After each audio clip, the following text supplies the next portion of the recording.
descrever,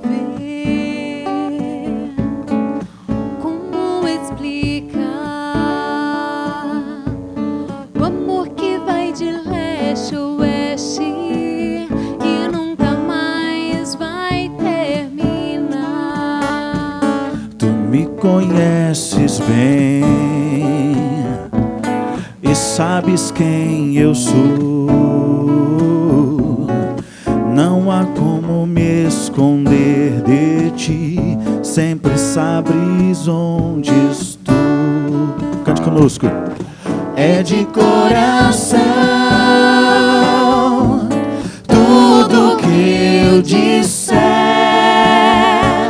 num hino de louvor a Jesus de Nazaré. Se as palavras não mostrarem como é grande a minha gratidão, mesmo assim, Senhor, recebe meu louvor, é de coração.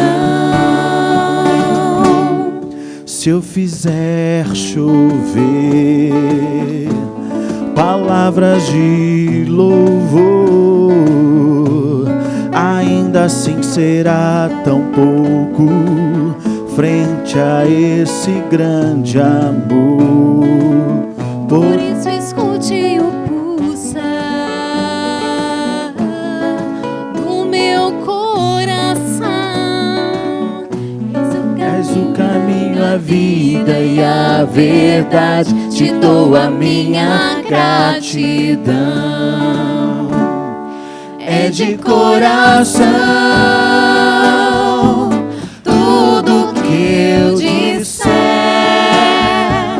num hino de louvor a Jesus de Nazaré.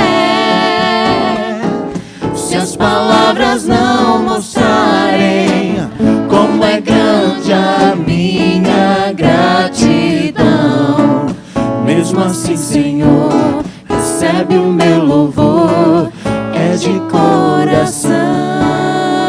Cante conosco. É de coração tudo que eu disser,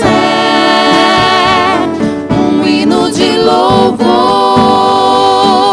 a Jesus de Nazaré. Se as palavras não mostrarem como é grande a minha gratidão, mesmo assim, Senhor, recebe o meu louvor, é de coração. Mesmo assim, Senhor, recebe o meu louvor, é de coração.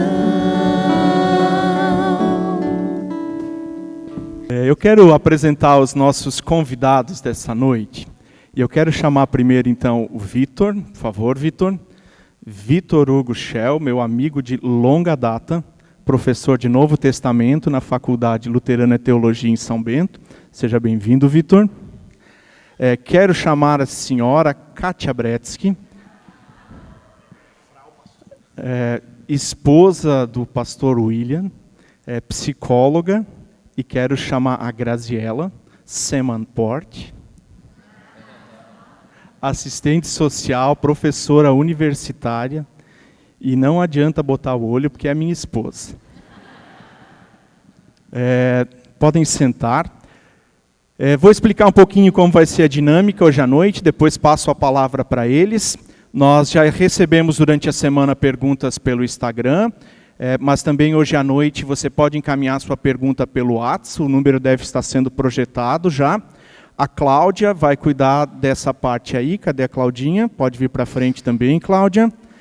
E nós também, para quem não quiser mandar pelo WhatsApp as perguntas, pode também fazer em papel. A Karen vai estar responsável por isso. Ela vai circular no nosso meio de vez em quando com papel e caneta. E se você quiser, então, escrever sua pergunta, acena aí que a Karen entrega o papel para você durante o programa. E para nós iniciarmos, então, aqui, eu quero deixar como a pergunta inicial para vocês três. Digam para nós um pouquinho de como essa questão da comunicação, ela acontece dentro da área de trabalho de vocês especificamente. Então, eu não vou dizer quem começa ou não, mas a pergunta é dirigida para os três. Como a comunicação ou a falta dela aparece para vocês no trabalho, na função que vocês desempenham hoje? O microfone está aberto. Boa noite a todos e a todas. Eu sou psicóloga, então, para mim, ou no meu trabalho, é fundamental que as pessoas que vêm para mim, elas saibam como essa comunicação está acontecendo.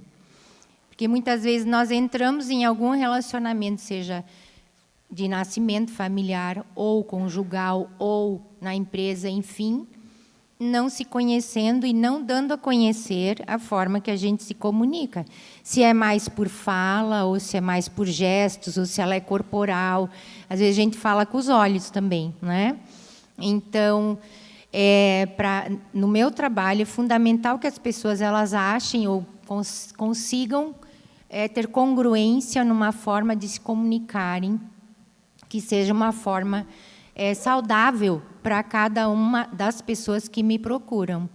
Existem várias formas, né, como a gente viu já e está vendo, mas principalmente assim, treinar habilidades de falar e ouvir, né, formas diferentes.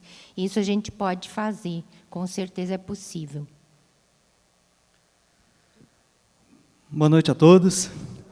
Bem, eu sou professor de teologia, eu sirvo a igreja atualmente numa área um pouco diferente, que é a formação dos nossos obreiros, mas eu sou pastor da SRB também, pastor da igreja.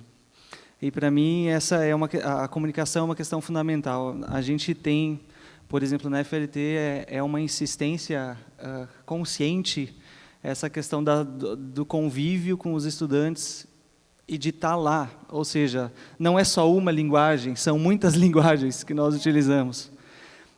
De estar junto, para o abraço, e para o perceber no olho, e para a oração, e para o estar junto realmente.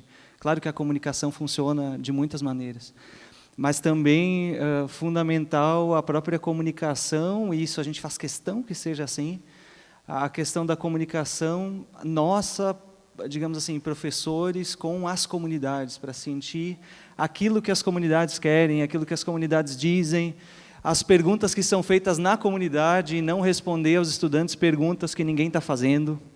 Então, porque o nosso serviço é para a comunidade, não é simplesmente para estar lá inventando coisas, mas é uma comunicação nesse sentido. Eu acho que isso é muito, muito importante. Boa noite. Eu sou a Grazi e acho que eu acabo unindo um pouquinho das duas profissões aqui, porque eu sou professora universitária no curso de psicologia hoje. Então, no meu caso, o que tem ficado muito claro para todos nós professores, não só para mim, na casa de formação onde eu atuo, é que o papel principal de comunicação, a priori, é do professor, em sala de aula ou fora dela. É o professor que estimula, é o professor que dá início, é o professor que faz as provocações, é o professor que informa no intuito de formar, mas nenhum professor que se preze se contenta com isso, de fazer sozinho, de comunicar unilateralmente. Todo professor que quer resultados e bons resultados para o seu trabalho, quer participação, quer que quem está recebendo as informações comunicadas mostre para a gente, vá mostrando ao longo do processo que, de fato, está envolvido com o aprendizado, com a aprendizagem, e que faz parte da construção desse conhecimento que está sendo edificado, no caso, os estudantes. Então, da minha parte, o que eu tenho percebido é que a comunicação na escola, na graduação, sobretudo, mais especificamente onde eu atuo, ela é, de fato, uma via de mão dupla, mas ela tem que ser instigada por mim, ela tem que ser provocada por mim e precisa ser feita com qualidade para que o outro queira responder a isso. Como é que a gente comunica com qualidade para que o outro queira participar com a gente da comunicação e trocar com a gente? A gente precisa saber ler bem o contexto onde nós estamos. E aí nós precisamos meio que ir entrando um pouquinho no mundo do aluno. Então, a gente comunica muito com perguntas e demonstrando interesse. Quem comunica e quer ser respondido, quer ter a devolutiva na sua comunicação, precisa demonstrar interesse. Muito obrigado. Inicialmente é isso. Nós queremos cantar mais um hino.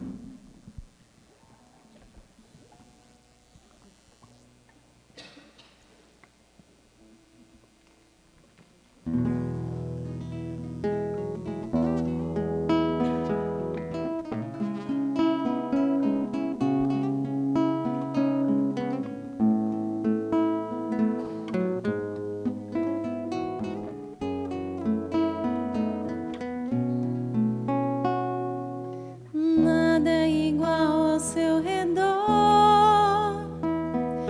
tudo se faz no seu olhar, o universo se formou no seu falar.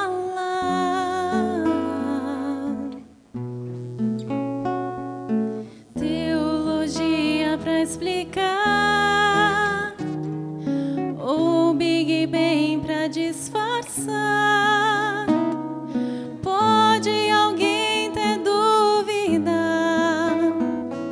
Sei que há um Deus a me guardar, e eu, tão pequeno e frágil, querendo sua atenção.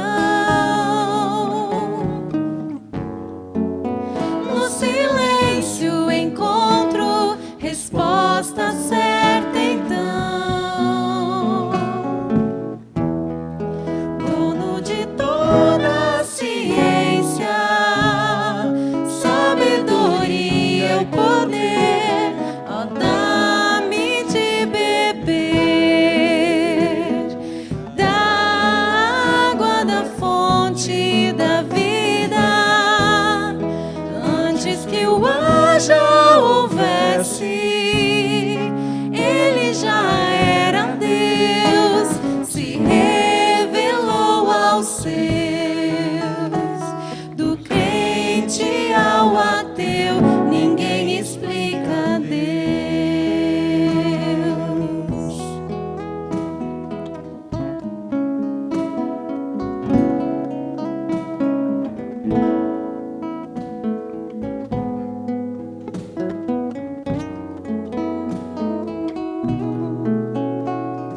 Nada é igual ao seu redor, tudo se faz no seu olhar, o universo se formou no seu falar.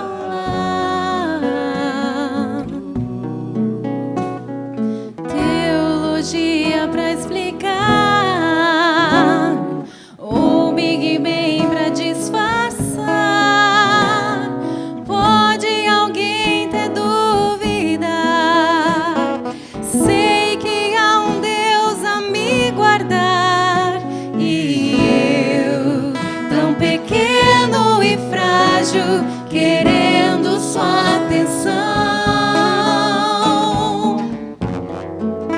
No silêncio encontro resposta certa, então. Cante conosco. Dono de toda a ciência, sabedoria e poder, ó, dá-me de beber da água da fonte da vida, antes que o haja houvesse. Ele já era Deus, se revelou aos seus, do gentil ao judeu, ninguém explica Deus. Ninguém explica Deus, ninguém explica, Deus. E se duvida ou se acredita, acredita, ninguém explica, ninguém explica Deus, ninguém explica, ninguém explica Deus, ninguém explica, ninguém explica Deus. E se duvida, Ou se acredita, ninguém explica, ninguém explica Deus.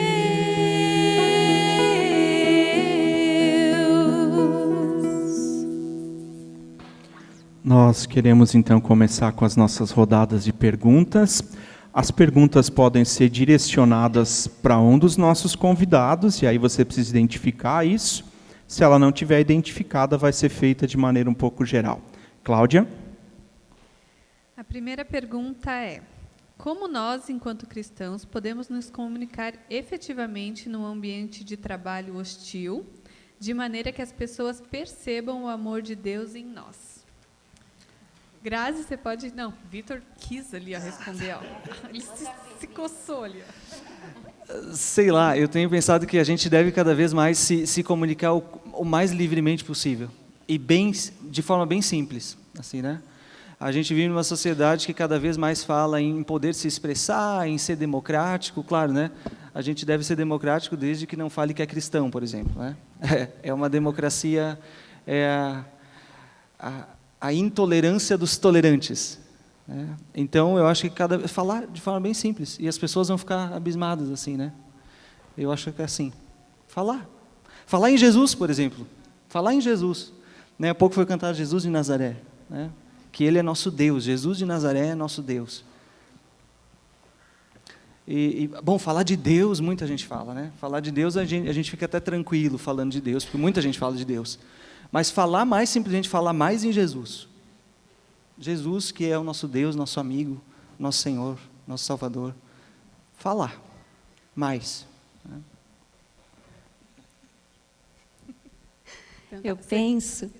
Eu penso que a maneira mais eficaz de a gente fazer isso é começar se perguntando: como Jesus falaria? Como Jesus calaria? Como Jesus olharia para essas pessoas, para essa situação? E aí, para a gente responder a pergunta, a gente tem que começar se comunicando com Ele, lendo a Bíblia, por exemplo, né? Porque a gente sabe como Jesus faria se a gente conhece Jesus e olha para Ele em eventos nos quais Ele participou aqui na Terra enquanto esteve aqui, como pessoa, como ser humano, igualzinho a nós. Eu tenho experimentado um pouquinho fazer isso e confesso que nem sempre, tentando fazer, falar, calar como Jesus faria, a gente é bem compreendido. E nem sempre a gente é bem compreendido, porque a gente vive num mundo que muitas vezes não quer compreender, nem a Cristo, nem a nós. Mas isso não significa que a gente deve ficar desmotivado ou perder a razão, porque a própria Bíblia diz que a nossa razão é Cristo, de existir, de viver, de falar. Então, eu penso que tudo começa nele, passa por ele. E eu acredito que na união a gente tem mais força. Então, de repente, se eu tenho um ambiente hostil de trabalho, eu posso procurar em outro lugar, por exemplo, na igreja ou com alguém em comunhão, de estar em confiança, que é muito difícil a gente achar pessoas confiáveis hoje em dia, mas é muito possível. E nesse pacto, colocar coisas que eu não posso falar logo de cara no ambiente de trabalho, porque é como com filhos. Eles vão olhar o que a gente vive, como a gente age, muito mais do que o que a gente fala, né? Que as atitudes, o que a gente vive ali, fala muito mais alto do que as palavras. Então, eu diria essa forma, e complementando com a palavra, a oração, né? Ter alguém para carregar também essa dificuldade de um ambiente hostil, porque realmente é muito estressante, né? Então, essa seria uma forma também. Karen, tem pergunta? Tem. Pode ser para o Vitor. De que maneira o domínio próprio bíblico contribui para uma boa comunicação? Total, né? Total. Se a gente for ver o quanto se fala do poder da língua, né? Que a língua é fogo e que ela é incendiada pelo inferno, né? É uma palavra muito forte, que a língua é incendiada pelo inferno. Digamos assim, não só que a língua vai queimar no inferno, mas que o que vem da língua tira o fogo que vem do inferno. O inferno que está aqui dentro, né? É lá dentro que a língua é incendiada e coloca esse inferno para fora, né? Então, sim, o domínio próprio, o calar, o saber calar, o saber falar na hora certa, o ter esse domínio próprio de não precisar também ser dominado pelos próprios... mas o meu temperamento é assim, né? Semana passada eu estava falando para o pessoal no Quest sobre isso, né? A gente às vezes dá desculpas do nosso temperamento. Mas eu sou assim, né? Eu sou assim e todo mundo tem que me aguentar assim. E daí a pergunta, mas é o teu temperamento que manda em ti, ou quem é teu Senhor? Tu mesmo é teu Senhor, ou tu tem deixado com que Cristo seja o teu Senhor? E tem deixado com que Ele diga, chega agora, cara. Ninguém precisa te aguentar assim como tu é. Não dá desculpa no teu temperamento. Te segura aí que nem todo mundo pode e quer e precisa, ou é bom que ouça isso. Então, acho que muito. Cláudia, mais uma. Kátia, existe alguma estatística referente a divórcio e as suas causas, apontando para a falta de comunicação? E, se sim, qual é a representatividade do índice? Do índice? Tá. Então, muito tempo, Jaraguá era a primeira cidade em divórcios no Brasil, até. Hoje, eu não sei dizer qual é a cidade que está em primeiro lugar, mas, com certeza, entre as 4, né, apesar de ser uma cidade com uma qualidade de vida recomendável, né, hoje é muito fácil a gente se divorciar. Fácil, eu diria, até pela lei, porque emocionalmente não é. Emocionalmente é um trauma para o resto da vida, que a pessoa vai conviver com isso, vai procurar orientação, eu espero, né, para estar curando, porque é muito difícil, é um rompimento, quase um rasgar de alma, né? Então, não é fácil, mas, digamos, não é fácil emocionalmente, mas, assim, a mulher hoje, principalmente, ela não é mais vista com maus olhos quando ela é uma mulher divorciada. No meu tempo era desquitada, né? Nem era divórcio, era desquite. Então, assim, é preocupante as estatísticas mesmo, porque o que impera hoje em dia é a felicidade. Se você não está feliz, sinônimo de felicidade é felicidade sozinho, provavelmente. É prazer sozinho, né, que a gente tem que se bastar e tal. E não é verdade, não é isso, né? Então, realmente, a comunicação ela é fundamental nesse sentido. E onde nós temos, acredito que aqui em Jaraguá também, isso já foi bastante ventilado entre algumas autoridades ou agentes de saúde, essa preocupação também em relação a pessoas divorciadas, né? Respondi? Graziela, Vitor, querem ainda colaborar? Não? Mais uma aí, Cláudia? Essa pergunta chegou durante a semana pelo Instagram. Grazi, como encerrar uma discussão infinita entre o casal? Ela não tem experiência nessa área, porque lá em casa isso não acontece. É assim, olha para o Daniel, ele bate o pé mais forte e a gente sabe que tem que parar. A Kátia estava falando e eu estava aqui, é impossível a gente não pensar na gente, né? Nas nossas experiências, enquanto vai ouvindo o outro falar sobre comunicação e dentro das relações, casamento, por exemplo, como foi abordado antes. Na minha experiência, eu percebo que eu sou uma pessoa muito falante. Eu tenho, depende da época da vida também, mas eu tenho muita necessidade de falar e cometo um erro que eu considero grave e com bastante frequência, que é de sentir a necessidade de sempre dar a última palavra, de sempre ainda dar mais isso, mais aquilo, tem aquele outro detalhe. Isso não é só dentro do casamento, eu percebo que é nos meus relacionamentos em geral. Então, gente, eu tenho percebido, na minha experiência, que é um aprendizado. Eu tenho aprendido de verdade com o Daniel, porque ele é uma pessoa mais silente, ele é uma pessoa mais quieta, e é uma pessoa que ouve com muita propriedade. Ele tem uma característica que eu prezo muito, que é de ouvir com qualidade. Ele gosta de ouvir e entende rapidamente o que a gente está dizendo, o que eu estou tentando comunicar. Então, eu fui aprendendo com ele, ao olhar para ele, e também ouvindo pedidos dele. Graziela, agora não precisa mais.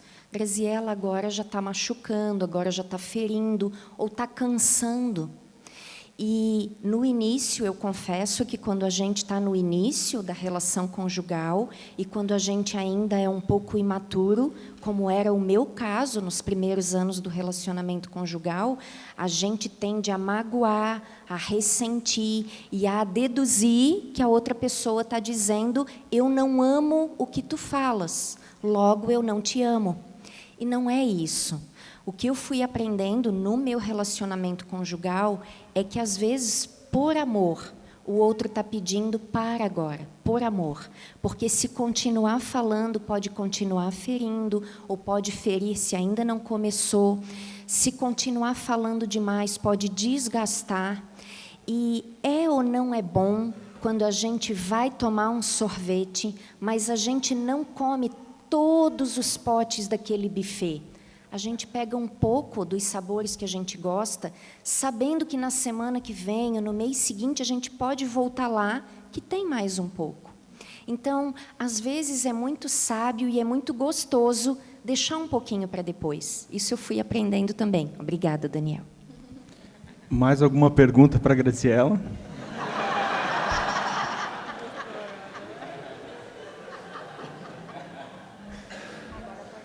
Karen, alguma pergunta por escrito? Tem. A música comunica, certo?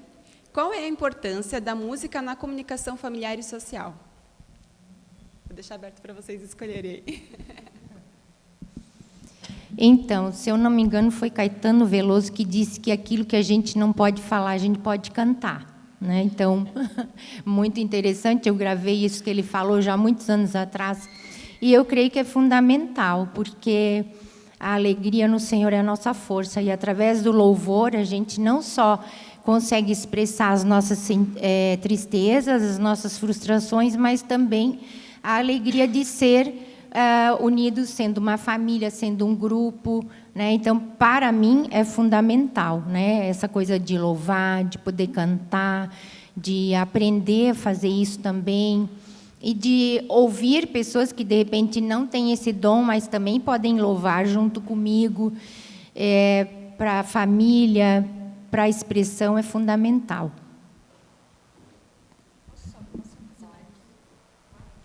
Eu tenho percebido que a música é a comunicação com graça. E, às vezes, faz a gente rir de verdade, né? Se eu ouvisse o Daniel só dizer para mim: tu és complicada e perfeita, eu ia ficar maluca pensando o que isso significa. Mas quando ele canta rindo, complicada e perfeitinha, você me apareceu, é tudo de bom. Eita!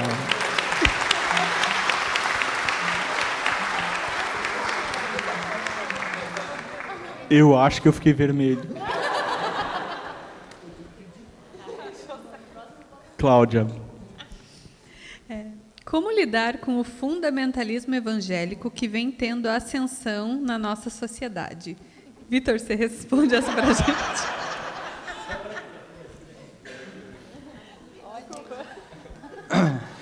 Quer a ajuda dos universitários? A gente estava conversando ontem sobre isso ainda, porque eu creio que muitas vezes nós somos perseguidos como cristãos, não porque nós somos cristãos, mas porque a gente é chato. Então a gente diz que está sendo perseguido porque é cristão, mas a gente está sendo perseguido, na verdade, porque é um monte de chato de galocha e que está fazendo um monte de coisa que está todo mundo percebendo e que está fazendo errado. Então, assim, não é o cristianismo que está sendo perseguido, são pessoas que ninguém mais aguenta e que não sabem conversar, não sabem fazer aquilo que Jesus fez, não sabem quem é Jesus, que nem foi falado, não conhecem as Escrituras, por exemplo. Então falta conhecimento, falta conhecer mais muitas coisas, falta formação. E eu creio que é de fato muito difícil isso. Às vezes é um biblicismo de textos tirados totalmente fora do contexto, onde esses textos são usados para fazer atrocidades, para colocar peso sobre pessoas e para se fazer coisas que, na verdade, só têm sido um mau testemunho para nós como cristãos, protestantes, como evangélicos no nosso país. E também, mundo afora, coisas que são feitas, né, em nome do evangelho, por exemplo. E eu tenho bastante essa convicção de que muito daquilo que nós, em plena liberdade que nós temos, de nos reunir, de estarmos juntos, de ler a Bíblia, de sermos cristãos, por isso eu falei antes falar com simplicidade, assumir mais isso com simplicidade, mas a gente tem sido perseguido não por ser cristão, mas por ser muitas vezes chato, e por não ser cristão, na verdade, por mostrar um cristianismo que não é o cristianismo da Bíblia. Não é um cristianismo completamente falso, né? Um estereótipo totalmente diferente daquilo que deveria ser. Muito bem. Eu quero convidar vocês a assistirem um vídeo agora. A Karen, que está nos ajudando aqui, ela tem um blog chamado Mamãe e Companhia. Eu quero convidar vocês a assistir um dos vídeos dela. Oi galera, tudo bem com vocês? Eu sou a Karen, do blog Mamãe e Cia, e hoje eu quero falar um pouquinho sobre educação de filhos. Chantagem, essas coisas assim. Vocês sabiam que as crianças, por menores que sejam, elas são muito espertinhas? Elas estão sempre ligadas nas conversas dos pais, né? Aquela conversa do dia a dia. Mas também elas observam muito o tipo de comportamento que os pais têm um com o outro. Por exemplo, assim, se a criança ela quer muito uma coisa, ela vai fazer o quê? Ela vai lá e pedir pro pai. Pai, posso pegar uma bala na geladeira? Aí o pai vai dizer, não, ainda não, tua mãe tá fazendo almoço, vai querer pegar bala? Aí passa um tempinho, vai lá falar com a mãe. Ô mãe, posso pegar uma balinha? Ah, mas é só uma balinha, por favor. Tudo com aquele jeitinho deles, bem gostoso assim, de conquistar a gente, sabe? Esse jeitinho é perigoso, porque a gente tem tendência natural de dizer, às vezes a gente está no nosso mundo, nos nossos pensamentos, bem longe do que a criança pediu, mas, tá bom, pode ser. Nem prestou atenção no que a criança pediu. E outra, tirou a autoridade do esposo. Então a gente precisa cuidar muito com esses pequenos detalhes.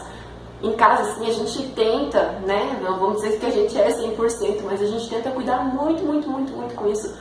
Por exemplo, as crianças, elas têm essa mania de, tipo, vir pedir, ô mãe, posso fazer não sei o quê? Aí naquele momento não dá, porque a gente tem outros compromissos, enfim. Aí eu falo, não dá, por isso, por isso, por isso. Aí tá, passa um pouquinho. Vai lá e fala com meu marido. Ô pai, posso fazer tal coisa? A mesma coisa que ele me pediu. Aí o pai olha assim, tá, você já pediu pra sua mãe? Aí o Cauê sempre responde, já pedi. E o que ela diz? Diz que não, tipo, resmungando, sabe? Aí, resumindo, se meu marido tivesse dito que sim, que ele podia, ele teria tirado a minha autoridade. Então, nesse momento, quando a gente identifica que a criança provavelmente já pediu pro outra parte da família, pro outro cônjuge, realmente assim, a gente percebe que é a maneira deles de manipular, de chantagear a gente, para que consigam o que eles querem.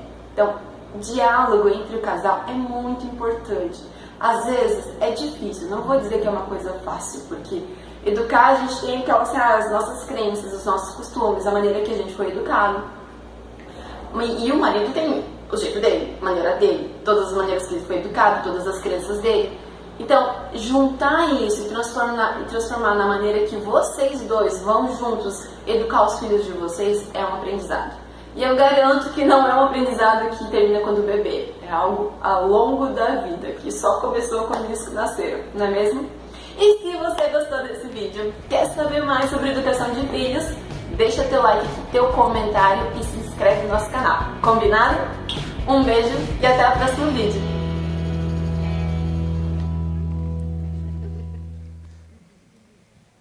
Na experiência profissional de vocês agora, Kátia, consultório, Graziela ainda no tempo como assistente social, Vitor enquanto pastor, vocês conseguiam perceber que algumas dificuldades do casal vêm porque tem um outro serzinho jogando nos dois lados? Então, como eu já disse antes, no caso, a criança ela absorve mais o que a gente vive do que o que a gente fala. E a criança testa o tempo todo, ou os filhos, digamos, também adolescentes, ou eles querem ver a nossa consistência. Se a gente sustenta aquilo que nós estamos instruindo ou estamos falando, né? Então, ali, a Karen muito bem exemplificou. Isso é muito comum, isso acontecer, né? Então, essa questão, assim, de ter o direito de discordar, de ter outras opiniões. O William e eu, nós somos completamente diferentes, viemos de lares completamente diferentes, e a gente teve que fazer acordos com a questão dos filhos, porque a gente discordava em um monte de coisas, mas a gente tinha que, então, na última palavra, mostrar um acordo a respeito de alguma questão, e, com o tempo, nós também tivemos que aprender a não tirar a autoridade um do outro, que era o que a gente fazia, às vezes dizendo, ou às vezes discutindo na frente dos nossos filhos. Infelizmente, isso aconteceu, não é? E ficam marcas, os filhos percebem, porque a gente acha assim que eles são mauzinhos de natureza, eles já vêm com aquilo para ficar testando, para ficar, sabe, tipo assim, né? A criança veio da onde, né? Tipo assim, então, ela tem, sim, claro, a natureza dela, que é uma natureza imperativa. A criança é muito imperativa, ela é muito egocêntrica, né? Depois, o que acontece na adolescência? O adolescente, ele retoma de novo essa imperatividade, esse egocentrismo, que as coisas giram em torno de si. A gente começa a aprender isso depois, na maturidade, e tem gente que não aprende isso ainda, não aprendeu, né? Não, então, precisa de ajuda realmente para aprender. Mas isso acontece, sim. E eu acho muito legal, porque Deus vai nos dando oportunidades, né? Que a gente não fez na infância, não aprendeu lá, a gente pode reaprender na adolescência, a gente pode reaprender depois na maturidade, Ele sempre vai nos dando chances de novo de aprender.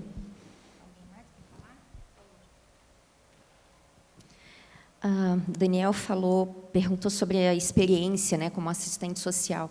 O que ficou mais claro para mim, quando eu trabalhei com famílias e essa questão de pais com filhos pequenos e agora as discussões e as batalhas que se travam por diferença de opinião, porque acabei de dizer que não era para ele acordar esse horário, e tu deixa, né? Começou com um pedido da criança e terminou numa briga entre os pais. Normalmente é assim. Eu percebo que, na verdade, a Kátia já trouxe um pouquinho disso, mas a criança ela está fazendo simplesmente o papel de filho e o papel de ser humano que quer sobreviver nesse mundo e quer satisfazer seus desejos. Então, ela vai tentar, em todo buraquinho que está aberto, entrar para encontrar uma chance de satisfazer seus desejos.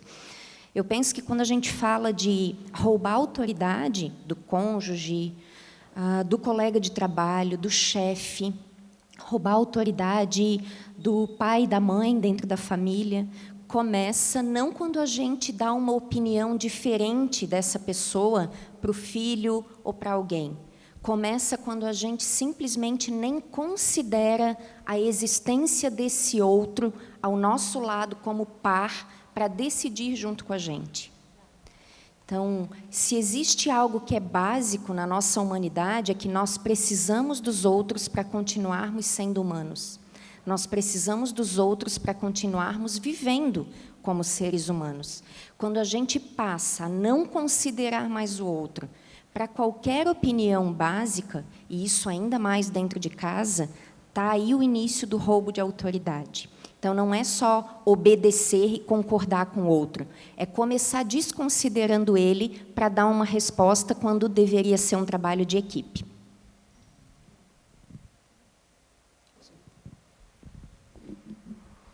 Mais uma? Eu prometo isso, prometo aquilo. Que mal essas promessas podem trazer para a família, caso hajam muitas e elas não são cumpridas?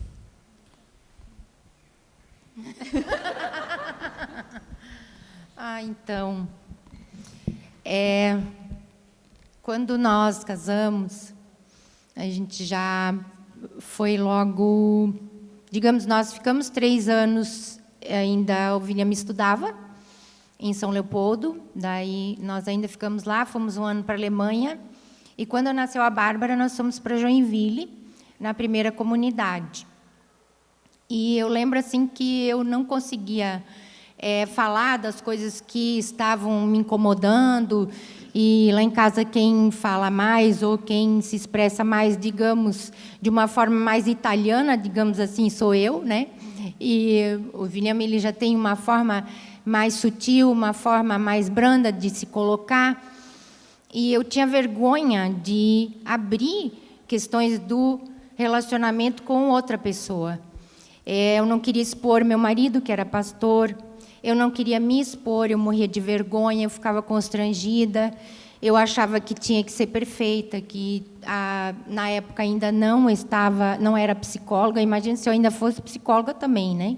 Então, eu achava que tinha que ser perfeita em tudo e que entendo de tudo, e tem que dar conta de tudo. Então, muitas vezes, nossas discussões eram de teima mesmo, de ter a última palavra, de querer colocar, de falar, de insistir, de dizer de novo, já não falei aquela vez, falar de novo agora. E vamos dizer assim, naquele cabo de guerra.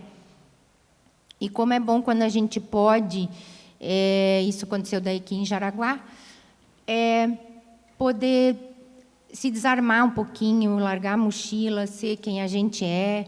A gente pode ter a oportunidade de fazer isso com um casal, e eu recomendo que cada um tenha uma pessoa de confiança ou pessoas que você pode ser você mesma, não precisa ser estereótipo e não precisa ser personalidade, porque quanto mais eu ficar para mim, mais eu vou querer teimar, quanto mais eu achar que eu estou certa. E eu tive que optar, num determinado momento, aquilo que a gente já leu no Facebook, né, que ou a gente quer estar certo, ou a gente quer ser feliz com o nosso cônjuge, ou a gente quer se entender com o nosso cônjuge, né? Ou com os nossos filhos também, ou que seja onde for, né? No trabalho também. Alguém dos dois ainda quer reagir? Cláudia, mais uma. A gente tem uma pergunta para o Vitor agora, porque é o único homem aqui entre os participantes. As mulheres normalmente sabem expressar melhor os sentimentos, e os homens, com a emancipação da mulher, muitas vezes se omitem. Como manter a hombridade sem grosseria? E como expressar sentimentos sem perder a ternura?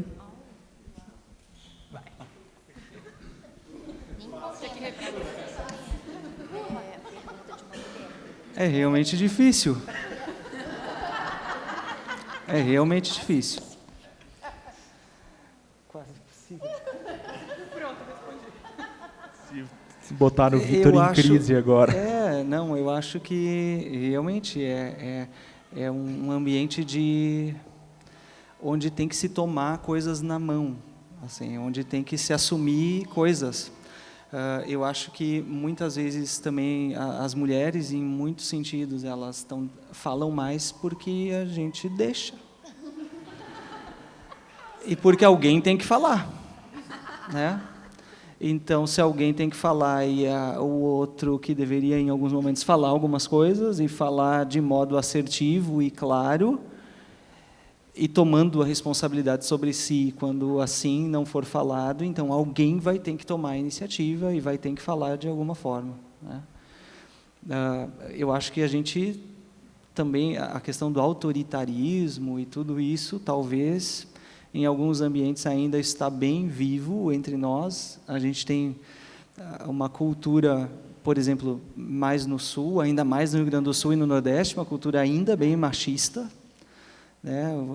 Mas que também já tem mudado, mas ainda tem muito para ser feito e para ser mudado, né? Então, eu acho que essa questão das linguagens do amor, que é justamente também o tema, isso ajuda muito. Não somente as palavras são linguagem do amor, existem muitas outras. Existe também comprar um carro importado e dar para isso. Existe a linguagem do presente, existe a linguagem, muitas outras, né, do toque físico, muitas outras são as linguagens, e que devem ser exploradas e utilizadas, e valorizadas também pelas mulheres, né? Digamos assim, nem todo mundo consegue se expressar da mesma forma, mas de valorizar também as outras linguagens que as pessoas têm, que os maridos têm, e que todos são diferentes, né? E justamente por isso, talvez, tentar descobrir no outro qual é a linguagem do outro, e não simplesmente esperar que o outro simplesmente saiba das coisas ou que tome atitudes que a gente, na verdade, tem expectativas, mas que também nunca expressou essas expectativas ou nunca fez conhecer essas expectativas, né? Muito bem. Um lembrete ainda, foi avisado na última semana especialmente, hoje seria um culto com ceia, mas em função do formato diferente. Ceia é semana que vem.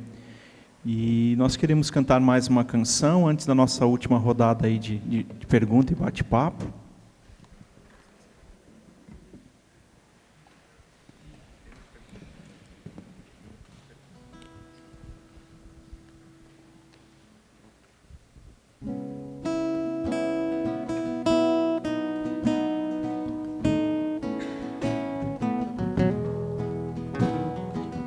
Acredito que essa música seja mais conhecida de todos nós. Vamos adorar o nome do Senhor. Antes de eu falar, tu cantavas sobre mim. Tu tens sido tão, tão bom pra mim. Antes de eu respirar, sopraste tua vida em mim. Tu tens sido tão, tão bom pra mim. Oh, impressionante, infinito, ousado amor de Deus. Oh, que deixa as 99 só pra me encontrar. Não posso comprá-lo, nem merecê-lo, mesmo assim se entregou. Oh, impressionante, infinito, ousado amor de Deus.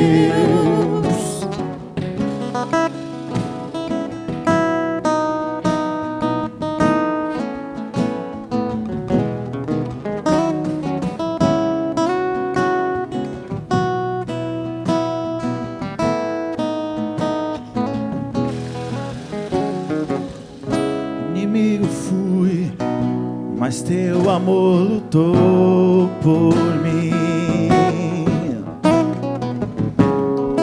Tu tens sido tão, tão bom pra mim. Não tinha valor, mas tudo pagou por mim. Tu tens sido tão, tão bom pra mim. Oh, impressionante, infinito, ousado amor de Deus. Oh, que deixa as 99 só pra me encontrar. encontrar. Não posso comprá-lo, nem merecê-lo, mesmo assim se entregou. Oh, impressionante, infinito, ousado amor de Deus.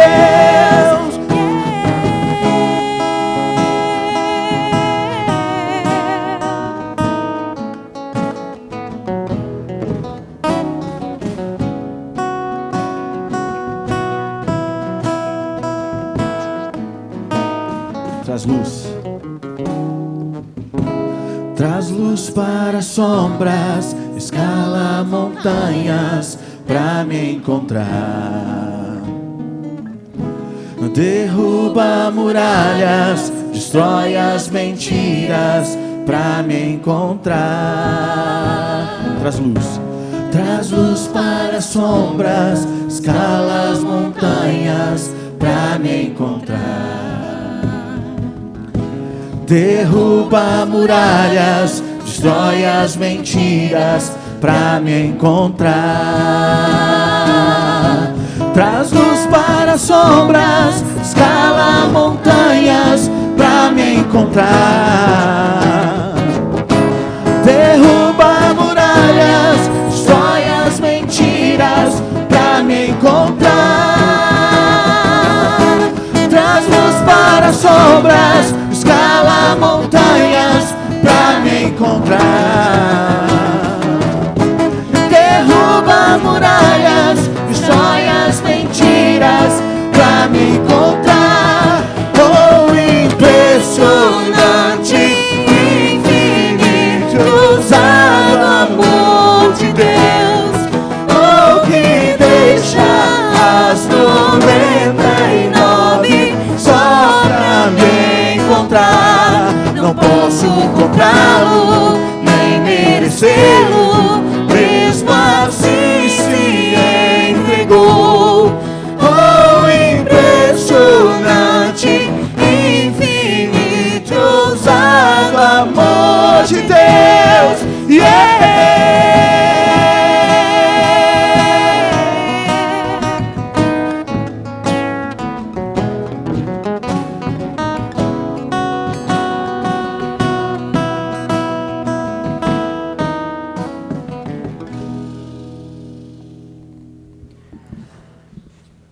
Karen, tem uma pergunta por escrito de novo? Sim. Penso que Jesus foi um grande exemplo de comunicação. Pensando nisso, qual das qualidades do seu temperamento eu posso ou deveria me apropriar para construir bons relacionamentos em diferentes ambientes? Vitor.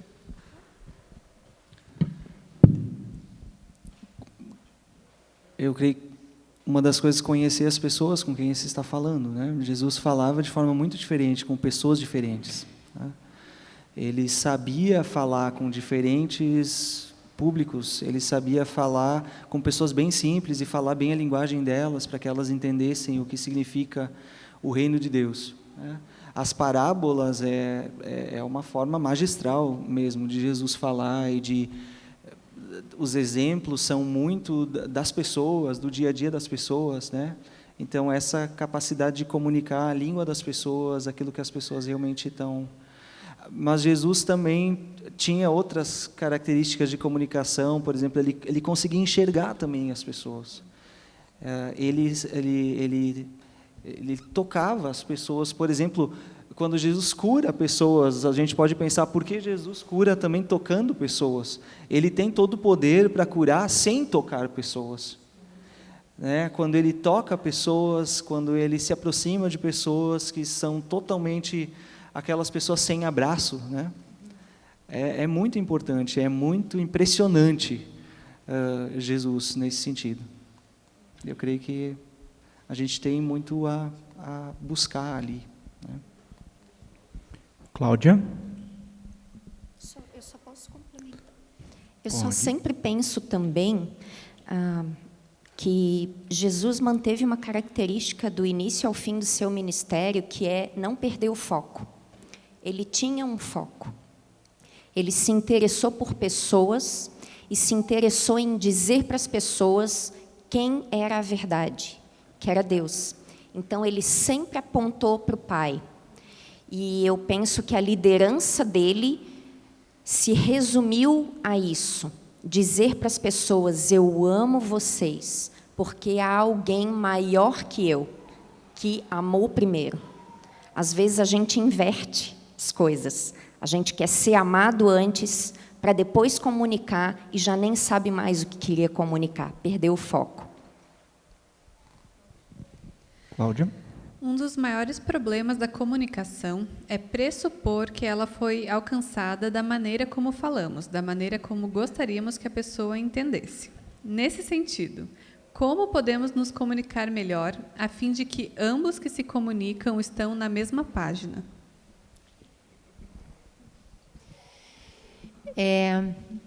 Eu acredito que ouvindo, não é? Quem é que não lembra como era bom quando a gente namorava, estava apaixonado, perdidamente apaixonado, e falava com os olhos. O outro adivinhava o que eu queria, já sabia de tudo, porque queria sempre me agradar em tudo, e eu queria agradar o outro o tempo todo e tal. Mas a vida não é assim, né? A gente tem esse encantamento de início, e se a gente não faz alguma coisa para que isso continue, que é a nossa natureza, a gente faz curso, faculdade, enfim, mestrado, doutorado, a gente faz um monte de estudos para outras profissões, e porque é mais fundamental e básico para nós na vida, que é o relacionamento, nós não cuidamos do nosso relacionamento. Então, eu hoje de manhã coloquei para mim, Augusto Cury fala muito bem disso, do silêncio ativo, que não é um silêncio assim que a gente pensa, não, eu não vou responder. Cansei de responder. Que saco, de novo está falando disso? Tudo com a nossa voz interior, né? Não estou falando aqui para fora, tudo para dentro, tudo pensando, né? Aquela coisa assim. De novo está falando isso? Que saco, mas de novo vou ter que aguentar isso aí. O que aconteceu? Eu já estou julgando, já estou tirando uma conclusão dentro, na minha mente. Na realidade, muitas vezes eu nem entendi o que o outro quis comunicar, porque eu já tenho tudo aqui certinho como tem que ser. E como o outro tem que fazer, o que ele tem que fazer. E o pior é que a gente, muitas vezes, no início do relacionamento, fica teimando com o outro como ele tem que fazer para me agradar. Mas você devia fazer assim, assim, e ser assim, assim. E o que a gente faz? A gente não ouve. A gente não ouve, a gente não tem a atitude que, ainda da pergunta anterior, Jesus convivia com as pessoas. Eu acredito que uma das qualidades que ele tinha, que, assim, muito para mim inspiradoras, e que ele era verdadeiro, e muito verdadeiro. Aliás, né, hoje em dia isso está na moda, seja você mesmo, seja verdadeiro, seja... Mas eu preciso saber com quem eu estou interagindo, aonde eu estou, em que contexto eu estou convivendo. Então, com certeza, ouvindo, né? Para mim é algo infalível, né? E muitas vezes, na maioria e em todas as vezes, orando. Leve em oração, né? É uma ferramenta que está, inclusive, sendo estudada pelos médicos, que não são cristãos, mas que a oração, ela na doença, ou para pessoas que estão convalescendo, ela tem uma melhora na saúde das pessoas, independente de religião ou de espiritualidade, mas as pessoas que oram e que é orado por elas, usam essa ferramenta, elas têm uma melhora na saúde e, com certeza, na comunicação. Então, ouvindo e orando, com certeza. Nesse sentido, duas coisas, isso que a Kátia falou da oração, né? Ou seja, pergunta para Jesus. Pergunta para Jesus. Eu quero trazer um versículo, o versículo de Marcos 9, 32. Me chama muita atenção, e tem me chamado a atenção muito já há algum tempo, a incapacidade dos discípulos de se entenderem com Jesus. De Jesus estar falando alguma coisa e eles estão tocando totalmente outra rádio, assim. Eles estão totalmente fora daquilo que Jesus está falando. Então, Marcos 9, 32 diz assim: mas eles não entendiam o que ele queria dizer e tinham receio de perguntar-lhe. Mas eles andavam juntos. Mas eles não entendiam o que ele queria dizer. Jesus estava falando coisas difíceis para os discípulos, a respeito do reino de Deus e do fim da sua vida, da sua paixão, morte. Mas eles não entendiam o que ele queria dizer e tinham receio de perguntar-lhe. Então, assim, isso que a Kátia falou, pergunta para Jesus, ora, mas também pergunta para outra pessoa. Né? Ou seja, o falar uma vez alguma coisa ainda não quer dizer que as pessoas entendem o que nós falamos. Tem coisa que precisa ser falado mais vezes, ou que eu preciso perguntar, é realmente isso? É assim? Assim eu entendi. É assim mesmo? Né? Para a pessoa também saber como eu entendi aquilo que ela falou. Né? Não? Karen? Para Grazi, como trazer os ensinamentos de Jesus para dentro das nossas relações? Uma vez por semana ir ao culto não será suficiente? Ai, ai, ai. Como trazer os ensinamentos de Jesus para dentro das nossas relações? Se relacionando com Ele. É a única maneira. Se você não consegue conversar com Jesus, ouvir, falar, ficar em silêncio diante dEle, se você não consegue passar tempo com Cristo, você não vai levar Ele a lugar algum. Mais alguma ainda, Cláudia? Pode ser a última. Em uma discussão, é saudável discordar e questionar? Com certeza. Primeiro, porque se não tiver discordância, não é discussão. Se não há possibilidade de 2 ou mais, numa conversa, numa comunicação, se posicionarem e falarem de opinião, não é conversa, não é comunicação. Então, discutir, argumentar, contra-argumentar, discordar, não é problema, é solução. O problema é como argumenta, como discorda. E nós, todos nós, seres humanos, carregamos conosco, desde que nós saímos da barriga da nossa mãe até o último dia da nossa vida, uma necessidade que já foi falada aqui, que é uma necessidade lá da infância, mas que a gente tem dificuldade de abandonar, de impor nossa vontade. Então, quando a gente está sempre na infância, ao longo da vida toda, tentando impor vontade, obviamente a gente vai discutir muito mais e brigar muito mais. E ficar muito mais frustrado. Porque nem sempre nossas vontades vão ser satisfeitas. Mas eu parto do pressuposto que discutir, argumentar com sabedoria, que pressupõe inteligência para saber quanto falar, quanto ouvir, a hora de interromper, a hora de não interromper, para não deixar furioso. Eu acho que é isso que precisa, para qualquer comunicação que seja boa.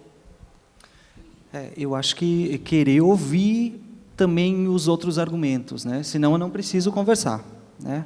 Se eu não quiser ouvir outros argumentos que não sejam somente aquilo que eu acho que é o certo, eu não preciso nem começar a conversar. Então, eu faço sozinho as coisas e eu tenho aprendido também, isso é comigo assim, é uma tendência minha de ser mais racional também nas coisas, mas eu também tenho aprendido que o coração tem razões que a própria razão desconhece. Tenho que começar a aprender. Então, existem outras razões também, que nem sempre aquelas que eu acho que simplesmente... E na teologia isso é muito assim, né? Nem sempre 2 mais 2 é 4, né? Então, a gente precisa aprender muitas coisas. Nós somos bem mais complexos do que simplesmente razões onde tudo fecha direitinho, né? Então, aprender a ouvir também e saber que nem tudo é assim tão quadradinho. E que, né, o coração tem razões que a própria razão desconhece. Eu gosto de lembrar, achei muito bom que a Grazi falou do foco, né? Porque a gente quer, então, ter razão, a gente quer estar certo, ou a gente quer cultivar o relacionamento ou quer manter o relacionamento, não é? Eu não vou nem dizer preservar, né? Porque, assim, para mim, a tolerância, ela até é falta de compromisso, muitas vezes, porque eu fico tolerando, e, tipo, não tem nenhuma atitude, sofre um monte, e aí eu sou a vítima ali, e ninguém vê, e o outro não vê que ele está me fazendo de vítima, sofredora, né? E também aqui, desprezo, exatamente. Então, a gente, na discordância, a gente só consegue manter a unidade se a gente é diferente. O que está misturado, aquilo que pensa igual. Por que a unidade seria importante ali? Né? Eu vejo que essa é uma característica bíblica até. Né? Os discípulos, eles tinham temperamentos diferentes, personalidades diferentes. Jesus podia ter feito a obra dele toda sozinho, né, Vitor? E ele chamou tantas pessoas assim diferentes umas das outras completamente, né? Se eu lembro Pedro tão impulsivo, e ele foi a pedra fundamental da igreja. Então, lembrar o que eu quero alcançar? Eu quero preservar essa unidade, né? E se eu quero preservar essa unidade, eu tenho direito e posso dar o direito ao outro dele discordar, né? E discordar não é agredir, né, gente? E, às vezes, a gente, como mulher, até a gente se sente meio assim, agredida, porque o outro falou uma coisa que foi meio ruim para mim. Né? Aquilo não foi nem num tom agressivo, não foi nem de um jeito agressivo, mas o fato de ter discordado me agrediu. Então, eu preciso rever minhas questões também, como eu estou diante desta unidade. Né? Muito bem, agradecemos a vocês três, obrigado. De manhã, a conclusão foi que a experiência foi rica, foi muito boa, o pessoal nos grupos de WhatsApp, inclusive, reagindo que a gente deveria fazer isso outras vezes, então, vamos ver qual vai ser a recepção de vocês também agora à noite. Eu quero ainda citar um último versículo, e com isso nós estamos encerrando também. 1 João, capítulo 3, versículo 18, na Nova Versão Transformadora, diz assim: Filhinhos, não nos limitemos a dizer que amamos uns aos outros. Demonstremos esta verdade por meio das nossas ações. Nós achamos que nós trouxemos algumas coisas bem interessantes a respeito de como cada um de nós precisa que alguém o ame, mas também que a gente possa aprender a expressar o amor que a gente sente uns pelos outros. Seja no relacionamento pais e filhos, marido, mulher, seja nos nossos relacionamentos no trabalho. Nós precisamos aprender comunicar isso, e não só da boca para fora, mas com ações. As 5 linguagens do amor são um estímulo para isso. Siga a nossa comunidade nas redes sociais para receber conteúdo exclusivo, avisos e eventos. É só procurar Comunidade Apóstolo Pedro no Facebook ou Instagram. Ou acessar o nosso site apostolopedro.com.br.